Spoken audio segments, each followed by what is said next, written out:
produce lateral movements known as end play and side thrust movements of the worm gear when it is under load. A ball and nut rides on the worm gear is supported on spiral grooves of the worm and inside the nut by many balls. The balls form a low frictional internal thread which causes nut to thread up and down on worm as it rotates.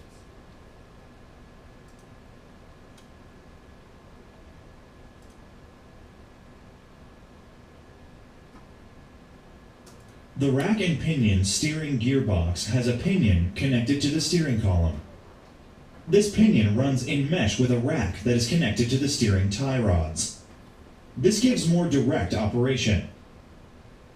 Both the pinion and the rack teeth are helical gears. Helical gearing gives smoother and quieter operation for the driver.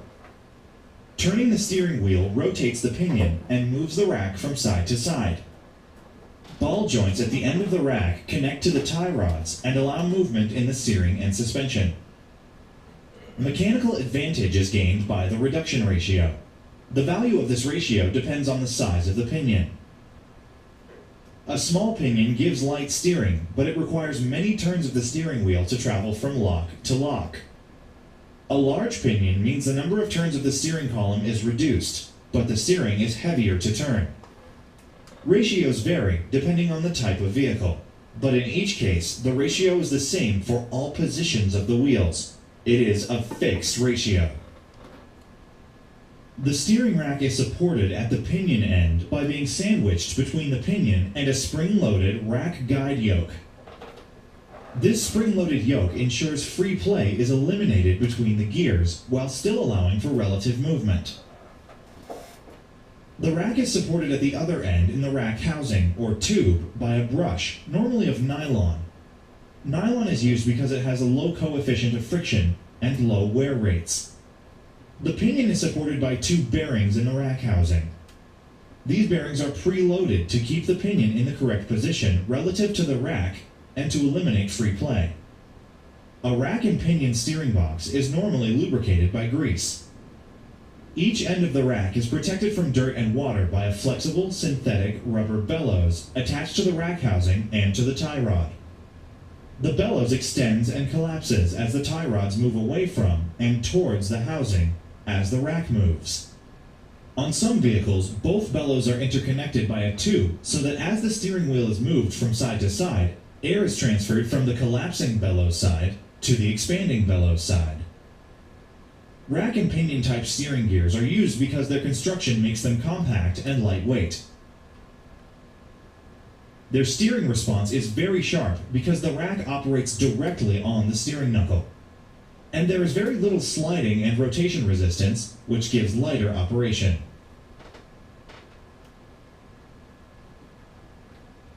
A worm gear has teeth cut in the shape of a helix. The steering box is a gearbox. It converts the rotary motion of the steering wheel to the linear motion needed to control the wheels. Its gear ratio increases output torque and reduces the effort the driver has to apply. The input attached to the steering column is called a worm shaft. It is meshed with a sector or portion of a gear mounted on its own shaft at right angles to the worm. The outer end of the sector shaft has a tapered spline which mates with an internal spline on the pitman or drop arm. As the steering wheel rotates, the worm shaft causes the sector to move through an arc and transfer the motion through the pitman arm to the steering linkage. Variations to this principle include the worm and roller and the worm and nut. The worm shaft in a worm and roller steering box is supported in a similar manner to the recirculating ball type, but the worm has an hourglass shape. It's like the internet's going bad today.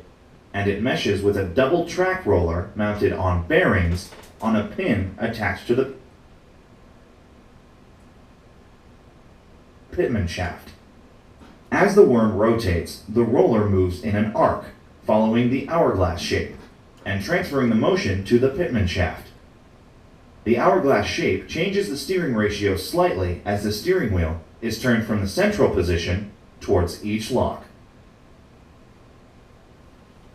The recirculating ball steering box is a popular development of the worm and nut and worm and sector principles.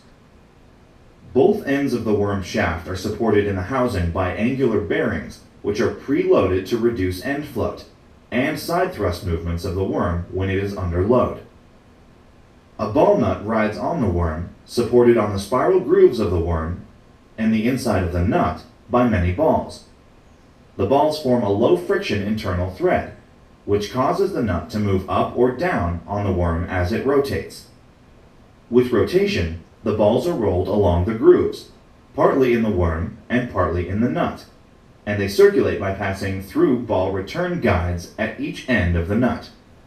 External teeth on one side of the nut mesh with the teeth of the sector gear formed on the sector shaft or pitman shaft, and this transfers the motion through the pitman arm to the steering linkage. The sector gear and nut teeth are designed so that when the teeth are in the straight ahead position, they have minimum clearance. This reduces free play in that position. The pitman shaft is supported by two caged needle roller bearings in the steering box housing. The sector teeth are angled, and an adjustment screw on the steering housing cover provides proper engagement of the sector gear and nut teeth. All right, lots of talking about nuts and balls. It's okay.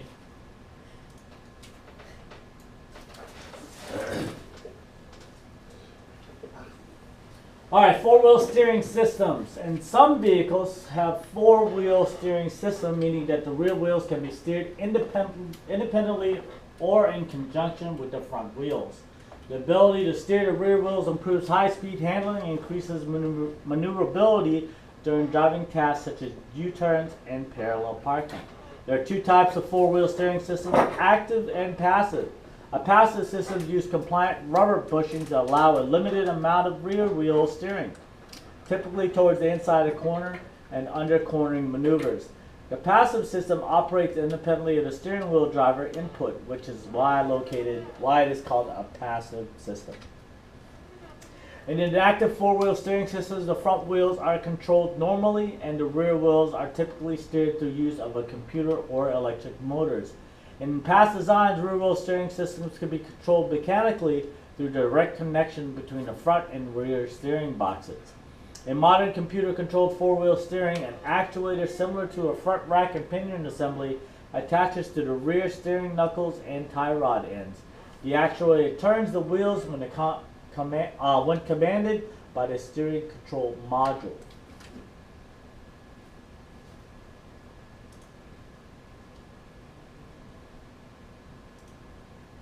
Some cars have four-wheel steering.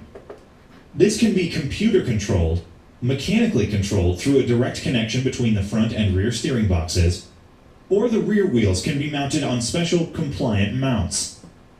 As cornering forces are applied to them, they alter the steering angles. Oh, that was incredible. That was quick. That was awesome. What cars do you know that have that? Nothing I've ever worked on. I mean, other than monster trucks and stuff like Yeah, that. no kidding. All right, let's take a break. It's now 8:57. I'll meet you back in the shop at the alignment rack at 9:15. Okay?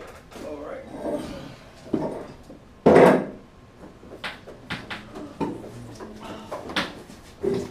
So I had my traction control and stability track light kept coming on. You know, it's intermittent. It ended up being they call it steering column angle sensor or something. Yeah. That's what it was. Okay. I didn't know. Yeah, I'll take that. Yep. Pitch and what kind of vehicle? It's a 2012 Silverado. Is it a electric steering? DPS? It's not DPS? Oh, it's probably a stability control system then. Yeah. Because they put a pitch and yaw and on all sorts of stuff now. It's awesome. It's crazy. It's amazing what they're doing, but so many electric things and sensors.